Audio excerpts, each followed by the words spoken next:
A graça e a paz do Senhor Jesus. Que presente poder estarmos aqui mais uma vez, em mais uma programação da Igreja Batista Central de Adoração, para abençoar a sua vida, para abençoar a sua família, para abençoar o seu ministério. É um mimo de Deus, uma honra para nós poder ter esse espaço na TVCA e poder trazer um desafio de uma igreja séria, uma igreja comprometida, uma igreja voltada para os verdadeiros valores. Hoje eu quero compartilhar com vocês realmente o último culto da nossa série de Romanos, o livro de Romanos, onde terminamos realmente falando sobre acolher as pessoas, amar as pessoas, perdoar as pessoas, e eu lhes asseguro, são valores nossos. Nós não estamos comercializando valores nem vendendo uma imagem. Nós acreditamos nisso. Acreditamos nisso, batalhamos por ensinar isso. Não vou mentir, não quero enganar ninguém nem a mim mesmo.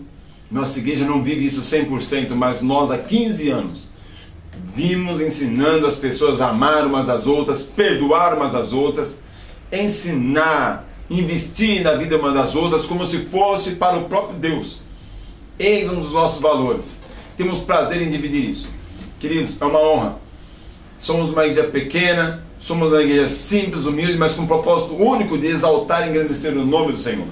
Eu quero dividir com vocês parte do nosso último culto, um culto maravilhoso, onde tivemos encerramento dos estudos da carta aos Romanos. Nós pegamos para ensinar toda essa carta, pois na história dos avivamentos, a maior parte deles vieram após a meditação dessa carta. Martinho Lutero, Javistas e tantos outros. Essa carta marcou a vida de muita gente. A nossa oração é que a carta de Romanos marque a nossa vida, a nossa história, e também abençoe a sua vida e a sua história.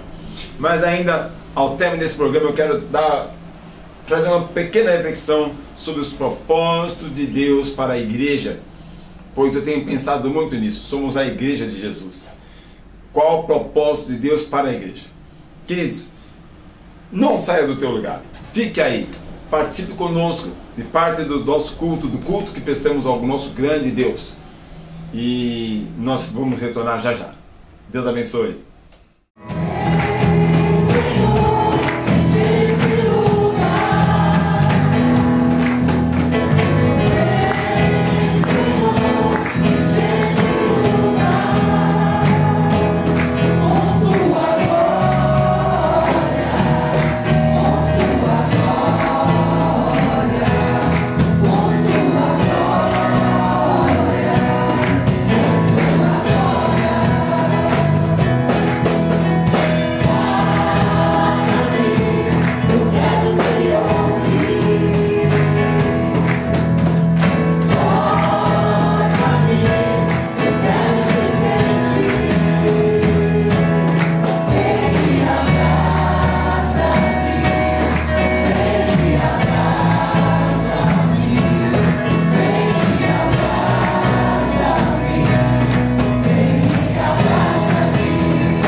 6. Vamos percorrer bastante a Bíblia hoje, pelo menos é o que eu imagino.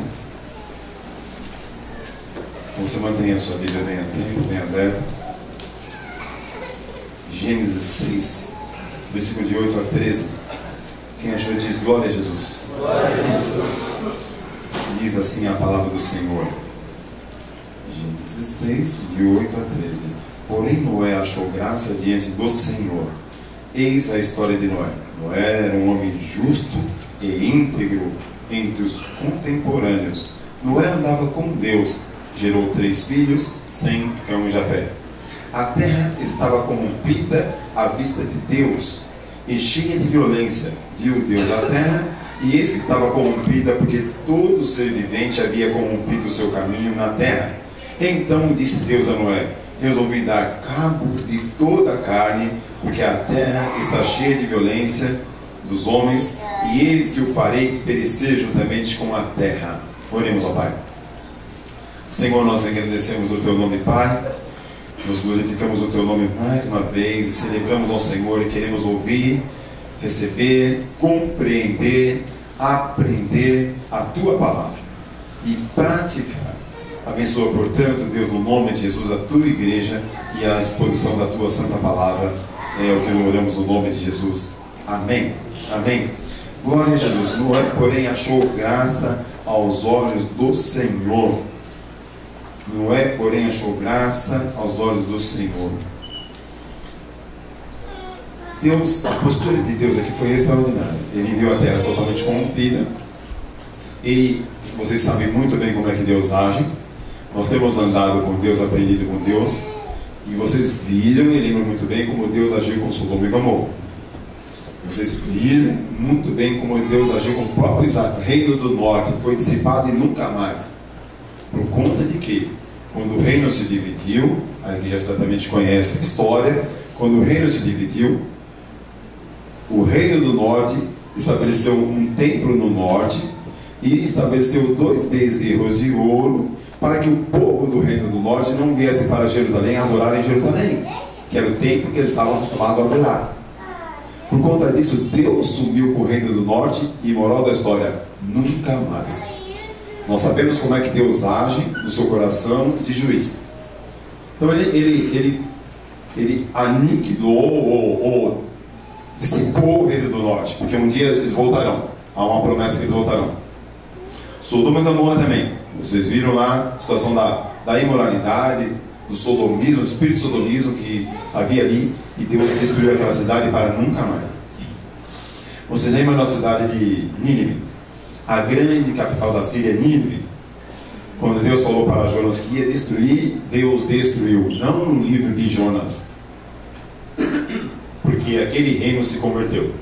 Mas no tempo de Naum, Nínive foi totalmente destruída. Deus honrou sua palavra. Aqui Deus está realmente cansado dessa humanidade. Cansado é um termo humano transferido para Deus, para falar que está descontente com a postura de liberdade que Deus nos deu. Então, de repente, agora Deus fala assim para Noé: eu vou destruir essa cidade, ou melhor, vou destruir tudo. Mas quando Deus determina no coração dele destruir tudo, ele observa, ele encontra um homem que diz a palavra de Deus que Deus achou graça. Deus achou o quê? Graça na vida de Noé. Nós começamos a ver a graça. Pela manhã foi citado, durante o louvor da Manaiara foi citado, pela manhã foi citado em Efésios capítulo 2, pela graça sois salvos. A graça, durante o louvor aqui falava sobre a graça. Tua graça me basta. A graça, estamos de pé por conta da graça do Pai. A graça. Deus olhou o mundo no seu estilo de julgamento e de juízo que vai concluir-se. Ele vai destruir essa terra por conta do pecado. Já está determinado. Mas Ele, pela graça, Ele nos dá um tempo, um espaço, levanta a igreja e coloca-nos para resgatar o maior número de pessoas possível, para que o juízo dele, que já está determinado, nós trabalhamos isso um pouquinho em Romanos 1:18, a ira do Senhor virá sobre os filhos do... Tudo bem? Converti aqui. Virá sobre os filhos da desobediência. Nós sabemos passo a passo como essa ira será manifestada. toca, Senhor, trombeta, um anjo, cai a terça parte do céu, morre a terça parte do mar, e assim por diante, cai saraiva, chuva de fogo. E haverá um tempo que as mulheres vão encostar, as grávidas encostarão nas montanhas, dizendo: cai sobre nós, livra-nos desse tormento. E isso não vai acontecer, porque a morte já não existe, tamanho tormento. Esse dia está marcado. Há um texto no Velho Testamento que diz que o sangue das pessoas mortas no tempo do Armagedon chegaram às rédeas dos cavalos, tamanha a mortandade, o seu termo colocar agora, número de pessoas mortas ali naquele dia, naquela hora, naquele tempo. Esse é o juízo de Deus. E Deus já faria isso lá atrás. Mas de repente Deus olha um homem chamado Noé, e Deus vê graça em Noé. Deus encontra graça nele. Olha lá, verso 8: porém Noé achou graça diante do Senhor. Mas quem é Noé? Não vamos trabalhar Noé. Nós vamos já partir a viagem. Vamos continuar essa caminhada. Mas quem que é Noé? Porque Noé achou graça aos olhos do Senhor. Verso 9 responde: eis a história de Noé. Noé era um homem justo. Deus quer que sejamos justos, íntegro. E outra qualificação aí, que anda com Deus. Meu irmão, traz aqui um desafio para você. Como é que está o seu senso de justiça? A sua prática de justiça? Justo, íntegro. Como é que está o teu perfil? A minha aula de pela manhã era Salmo capítulo 15, cidadão do céu. Como é que está o teu perfil, a tua conduta, a tua integridade? Em casa, na rua, trabalho, na escola, esse tempo de prova. Como é que está a tua integridade? A tua integridade. Pois foram esses valores, que foi Deus achou esses valores em Noé, aonde Deus falou assim: eu vejo graça, vou liberar minha graça sobre esse homem e sua família, e por conta dessa família eu não vou operar meu juízo totalmente. E aí o casal de cada animal vai colocar dentro da arca um casal, e por conta desse homem Deus fez isso. Agora pensemos juntinhos aqui. Se Noé não fosse uma pessoa obediente ao pai, se Noé fosse uma pessoa que não obedecesse ao pai, tipo assim, Deus falaria assim para ele: olha, vou restaurar essa nação ou essa geração através de uma campanha de oração tua toda terça-feira. Se dependesse, né, de uma campanha de oração nossa, para Deus não exterminar a nação, hein? Mas não é, ou melhor, mas Deus sabe para quem Ele pede as coisas. Deus não pede coisas para quem não vai cumprir, para quem não tem integridade, para quem não tem posicionamento, para quem não é cidadão do céu, para quem não é justo.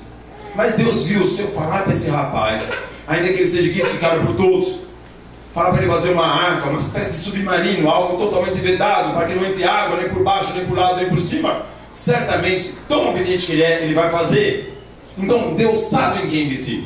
Deus investe em pessoas justas, íntegras, e pessoas que andam com Ele. Mas nós vamos observar outras coisas. Há graça também em outros homens. Você pode abrir lá comigo ali, em Gênesis 39.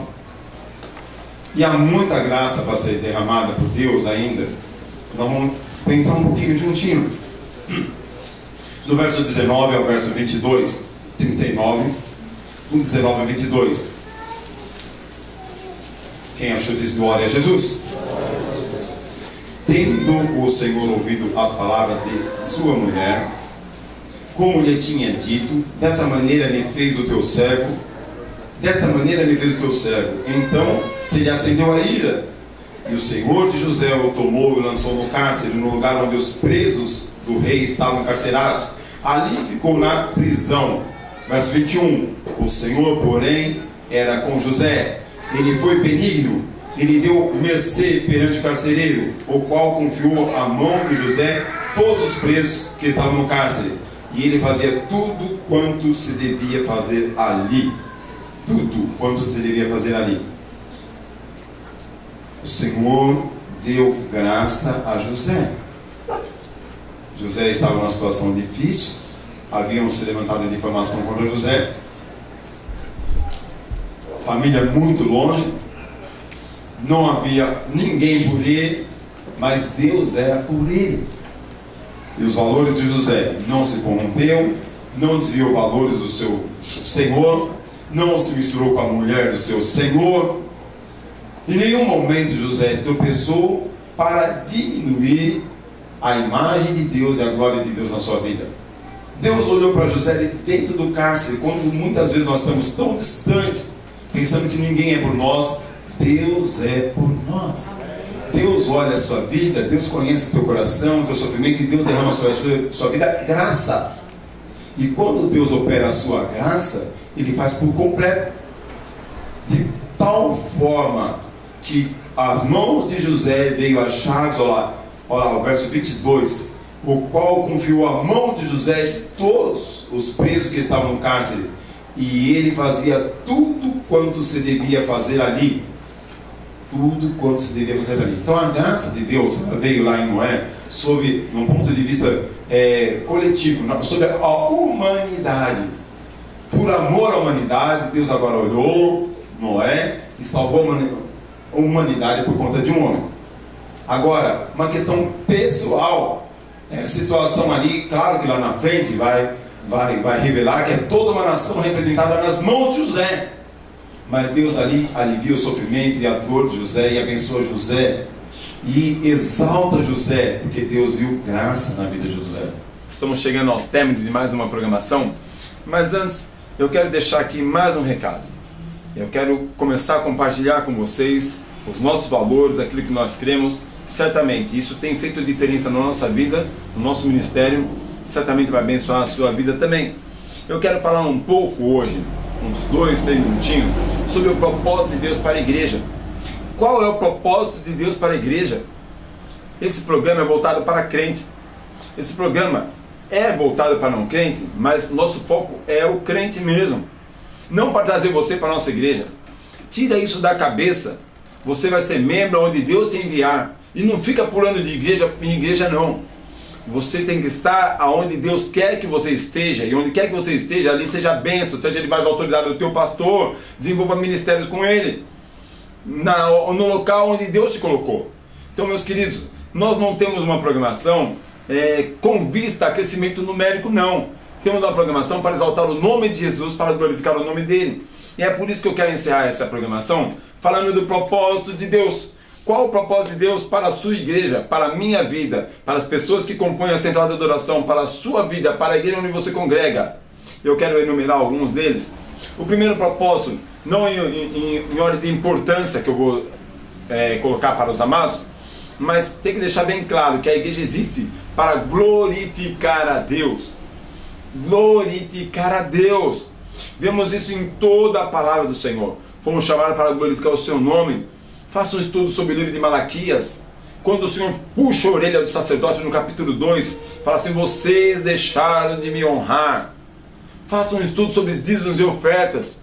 Lá em Provérbios diz assim: honra o Senhor com as primícias de toda a tua receita, toda a tua renda, toda a tua fazenda. Honra ao Senhor. Deus nos fez igreja para glorificar o nome dele. Então, quando nós vamos à casa do Senhor, é errado priorizar se a cadeira é almofadada ou não, se tem ar-condicionado ou não, se os banheiros são luxuosos ou não, se tem estacionamento no meu carro ou não, se tem um bom ministério infantil para meus filhos ou não. É errado. O correto é ir para a casa do Senhor para glorificar o nome dele. Por isso, para isso fomos chamados, para isso Deus levantou a igreja. A segunda coisa que eu quero colocar para os irmãos: Deus levantou a igreja, que é o propósito de Deus para nós, a igreja, para espalhar o seu reino sobre a face da terra. Você vai observar no livro de Atos como a igreja crescia. Como a igreja crescia. E você vai se perguntar: de 3 mil membros, passou para 5 mil, passou para 10 mil, passou para 15 mil, e Deus ia acrescentando, acrescentando, acrescentando. E você se pergunta: por que será que as igrejas no livro de Atos cresciam tanto? Talvez a resposta seja essa: naquela época pregava-se reino, colhia-se crescimento. Hoje prega-se crescimento.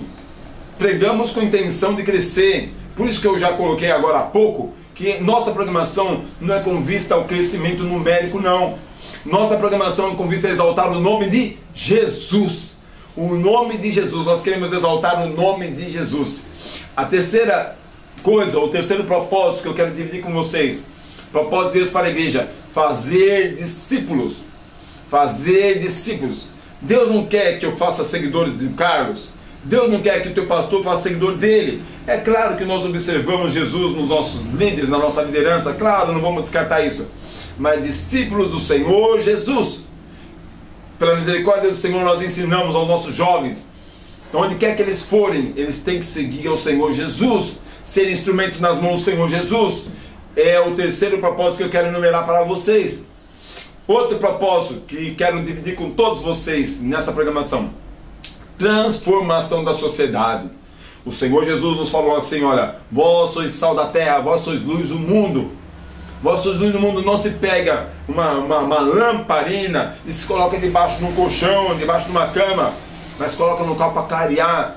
Somos a luz do mundo, somos o sal da terra. Você sabe que o Brasil, ele não está 100%. O Brasil é um país idólatra, pedofilia, pornografia, imoralidade, homossexualidade, a corrupção e imoralidade para todo lado, para todo lado. Mas, meus queridos, eu lhes asseguro que se não fosse a presença da igreja, a presença do Espírito Santo, essa nação já teria perdido o controle. A igreja está batalhando, temos um excelente ministério voltado para aconselhamento de casais, acampamento de casais, escola bíblica para casais. Satanás está tentando destruir famílias, e talvez a tua família, e talvez você abriu essa programação hoje, está vendo esse programa hoje porque talvez o Senhor deseja que eu ore pelo seu casamento. Deus quer abençoar o seu casamento. Um dos propósitos da igreja é transformação da sociedade. Meu irmão, minha irmã, é hora de rever nossos valores. Se a minha vida não está impactando meu vizinho, a minha família, a minha sociedade, é hora de rever os nossos valores. Deus quer nos usar para transformar a sociedade através do nosso amor, do nosso carinho, do nosso testemunho, do nosso compromisso com Deus. E o último propósito que eu quero falar para vocês nesta noite: a igreja existe porque ela é guardiã da verdade, a verdade que liberta, a palavra de Deus.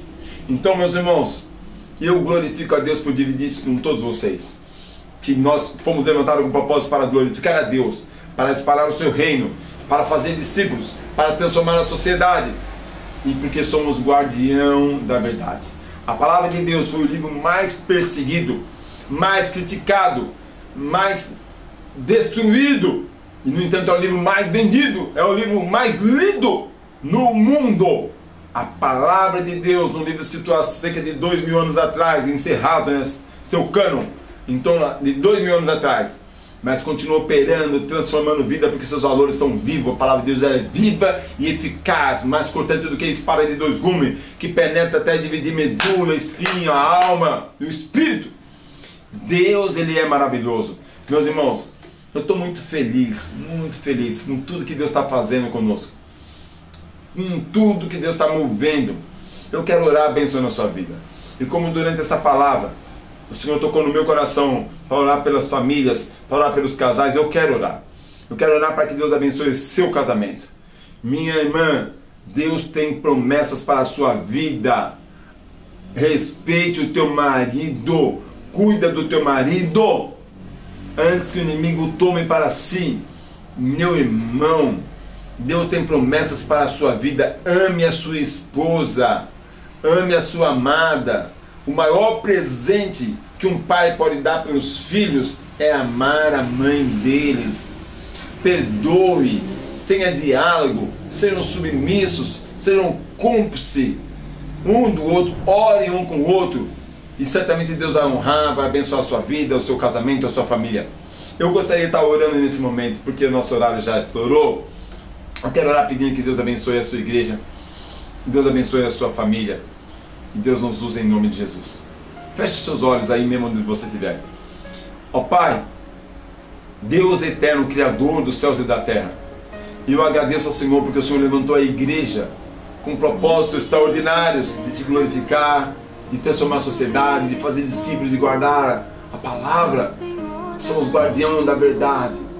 Glórias ao teu nome pela tua igreja.